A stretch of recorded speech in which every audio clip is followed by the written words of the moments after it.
ইংরেজি গ্রামারের বেসিক দুর্বল হওয়ার কারণে তোমরা অনেকেই দেখো এই ইটস এর উপরে অনেক সময় চিহ্ন থাকে এরকম। তো এই ইটস আর এই ইটস এর মধ্যে পার্থক্য করতে পারো না এই দুইটার ভিতরে। যদি এই চিহ্নটা না থাকে তাহলে এটা কি পসেসিভ হিসেবে বা মালিকানা হিসেবে, পসেসিভ শব্দের অর্থ কি মালিকানা, মালিকানা হিসেবে ইউজ করা হয়। যেমন তুমি বললা যে দ্য মুন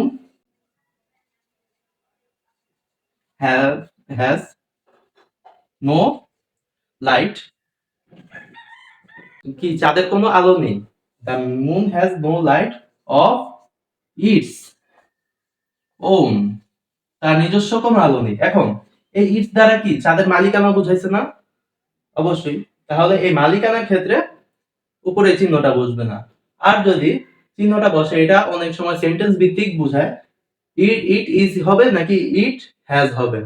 যেমন ইটস বিন রেইনিং,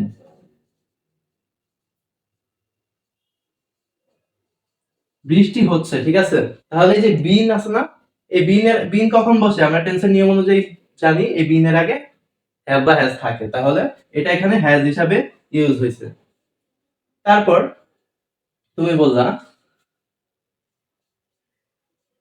একটা বিড়ালের কথা বলে, ইটস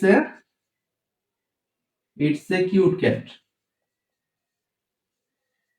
বিড়ালটা কি, এটা একটা কিউট ক্যাট বা সুন্দর বিড়াল। তাহলে এইখানে কি হয়েছে, এখানে এই যে অ্যাজ দ্বারা ইজ বোঝাইছে, কারণ it is a cute cat. আজকের মতো এখানে বিদায় নিচ্ছি, পরবর্তীতে কোন টপিকের ক্লাসটা অবশ্যই কমেন্ট করে জানাও। আল্লাহ হাফেজ।